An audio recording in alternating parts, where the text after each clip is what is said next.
When the families come to us, they're usually in a pretty vulnerable and difficult place.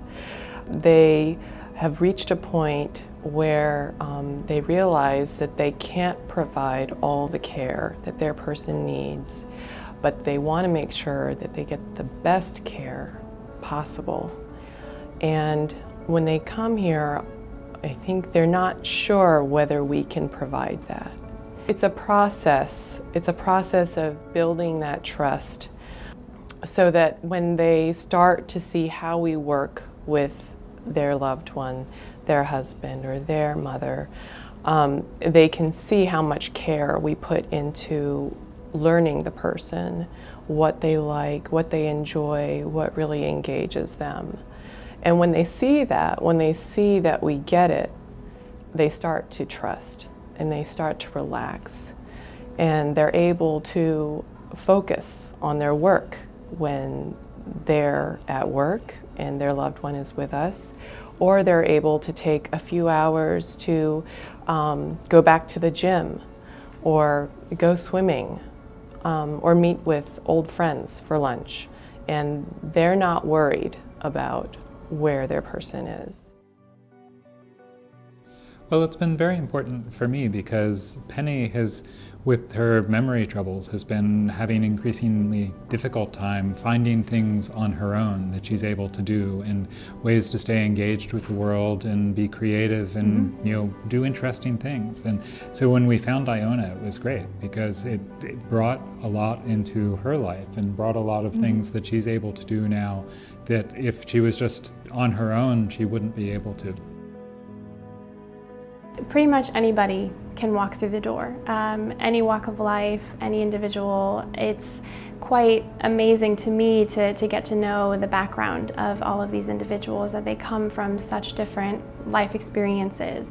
There are gentlemen that I've worked with that are very analytical and they've worked for the government, or they were an electrician or a lawyer, and they've never done art before, and they come in the studio and they're asked to do something more creative, something very unnatural to them, and they end up becoming very avid artists and very much a big part of our community. And then there are individuals that have done art in their past, and it's a part of their life experience and something that always has been very powerful and meaningful to them. And then this is kind of giving them a new opportunity to reconnect with it in a different way. I think the biggest benefit in integrating art into the work with this population is the communication facet. A lot of these individuals are beginning to struggle with their ability to express themselves verbally. So art provides them this nonverbal tool. It's safe, it's contained, it's immediate, it's in the moment that they can share and express their thoughts, feelings, and life experiences. And I think for many of those individuals, that's primarily the biggest benefit of integrating art into the therapeutic modality. I think the other big benefit with integrating art is the concept of control. Again, I think a lot of people come into the studio and they're facing so much challenge in their life and within themselves, and there's so much loss, and there's a sense of loss of control over their body, over their mind, over their environment, over their lives. Maybe their keys have just been taken away. All of those things create this sense of loss within oneself and lack of control. So bringing them into a space where they have complete control. They can tear up their art and throw it away. They can mount it and hang it on the wall. They can do what they need to do in that moment to feel control over that situation.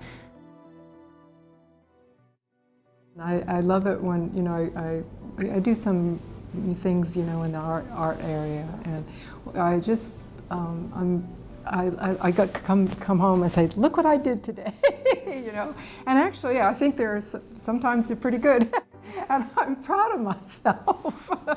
So it's nice. I'm beginning to get back into that, and that came because I came here to kind of wander around to see what I needed to do something. A woman that I had the pleasure of working with for almost 3 years now, who you might say was a little bit more quiet. She was more of a passive observer, but when she came into the art studio and had the opportunity to reflect and share about her art, her stories were just endless. And it was such a perfect example of how just 1 or 2 lines on paper can have so much purpose and so much meaning to an individual. For her, a lot of her work was reminiscing. It was being able to share about her childhood experiences, whether it be rolling down the hill and getting muddy and getting scolded by her parents, or losing her teeth, or traveling from her home country to the United States on a ship for 3 months and what that experience was like for her. And it was also about giving her back that sense of freedom. She was somebody that was in a wheelchair, so there was a lot of vulnerability around that experience and what that was like for her, and not feeling she had control physically of herself and couldn't run away if she needed to. So being in that space with her art, it gave her that opportunity, as she would describe, to feel free, to feel the breeze on her face, to hear the birds chirping in the environment. And I remember there was a moment she drew a circle on the piece of paper, and I asked her to tell me a little bit about what she was creating today. And she said, well, it's an apple, of course. And I said, well, tell me more about this apple. And she reached out in front of her and she picked the apple and brought it to her mouth and took a big bite of it. And you could just see her closing her eyes and enjoying that sweet taste. And then she slyly looked at me and offered me a bite, which I very willingly took to be in that space with her. But it was just such a beautiful moment of describing and sharing how art is so powerful, that it really allows someone to be in that space, to feel it, to taste it. And it's just amazing. And I remember she looked at me at one point and she said, I'm just so thankful that you take the time to listen to my story. And I looked back at her and I said, I'm just so thankful that you're willing to share it. So we actually have been collaborating with the Phillips Collection for the past 3 years now, and it's been a really, really wonderful collaboration. They're a local art museum in DuPont Circle, and the concept behind the collaboration is one where we take a group there every other month, and then the Phillips comes here with imagery every other month to give more people an opportunity to be involved in the communication and the discussion.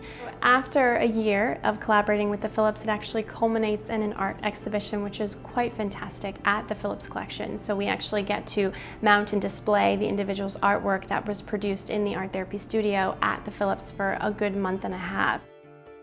I think what's so rewarding for me is that I get to be that person that has the time and the space to sit and witness and be present. And I think that can allow so much processing and so much healing to unfold when you just give someone that opportunity to reflect and give them the time they need to process and verbalize, or in a nonverbal way explore what it is that they're experiencing in that moment. I get to be that person that laughs alongside them when they recall a past memory in their life, and I get to be the person that holds them when they cry. And I think that's what's so powerful for me. Well, one of the things it has done is, because it gives Penny a way of being more engaged with the world, it makes my life much easier, because I know that when I go off to work on the days that Penny's coming to Iona, that she has a good experience waiting for her, and a lot of times a creative outlet that she's coming to. So it's been really great just to have that as part of sort of the stable day-to-day of our lives at this point. Absolutely, absolutely. It is a godsend. It really has been.